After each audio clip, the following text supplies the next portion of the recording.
लेकिन ये साला कर क्या रहा है यहाँ पे? मंगरू आज सभी काम धंधा छोड़ के छमिया के लिए एक जहाज बनाने में लगा होता है। अच्छा। इधर ये गबरू भी मंगरू की मदद कर रहा होता है, लेकिन तभी फिर मंगरू अपने मुंह में बोल्टों को देकर उन्हें अपने पैरों से ठोकने लगता है।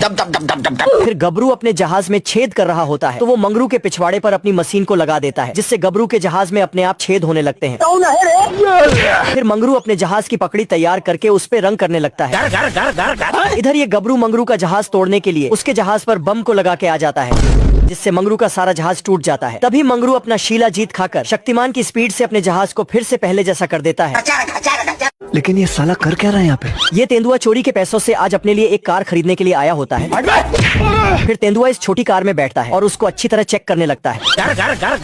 तभी तेंदुआ कार को बंद करता है और उसके मालिक को पैसे देकर कार को वहाँ से ले जाता है। फिर तेंदुआ घर आते ही अपना पिंक कलर को उठाकर लाता है और उसको अपनी कार पर कर देता है, जिससे कार तभी तेंदुआ अपनी कार में बैठता है और चोरी करने के लिए वहाँ से चला जाता है। तभी तेंदुआ के सामने एक कार आती है जो तेंदुआ की कार से काफी लंबी होती है। तभी तेंदुआ की कार गुस्से में आती है और उसके बाद तभी तेंदुआ की कार इस बुढ़िया के पास आती है और मौका देखते ही बुढ़िया के ऊपर धुआं छोड़कर वहाँ से भाग जाती है।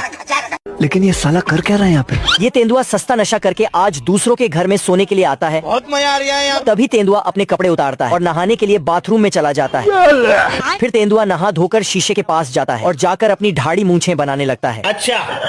तभी तेंदुआ एक ब्रश उठाता है और उससे अपने दांत साफ करने लगता है, लेकिन तभी तेंदुआ किसी तरह उस ब्रश को निकालता है और उसे तोड़ फोड़ कर सोने के लिए वहाँ से चला जाता है। आज तो मजा आने वाला है। लेकिन तभी घर का मालिक वहाँ पर चचा आता है और वो गमले से फिर चचा सोने के लिए अपने कमरे में आता है, लेकिन तभी चचा को ठंड लगने लगती है, जिससे चचा अपने लिए रसोई में गर्म पानी करने के लिए चला जाता है। ये तेंदुआ सस्ता नशा करके घर से बाहर जाता है, लेकिन बाहर बर्फ इतनी होती है कि तेंदुआ ठंड से कांपने लगता है। तभी तेंदुआ को खाने पीने का एक आइडिया आता है और वो रसोई में जाकर खाने का सामान देखने लगता है। अरे भिख मंगिया क्या देख रहा है? लेकिन तेंदुआ को काफी कोशिश करने के बाद भी कुछ खाने को नहीं दिखाई देता, जिससे तेंदुआ देखो मेरी हालत कमजोर हो गई। इधर ये चूहा भी भूख के मारे अपने बिल से बाहर निकल कर आता है और तेंदुआ को देखकर उसे खाने के लिए दौड़ पड़ता है। तभी तेंदुआ चूहे को पकड़ता है और उसके ऊपर गिलास रखकर चूहे को बंद कर देता है। तभी चूहे को गुस्सा आता है और वो मेज को कुतर कर फिर से तेंदुआ का चमत्कार करने लगता है। फिर तेंदुआ चूहा को बिल में डालता है और एक लकड़ी रखकर उसकी बिल को ठोक देता है।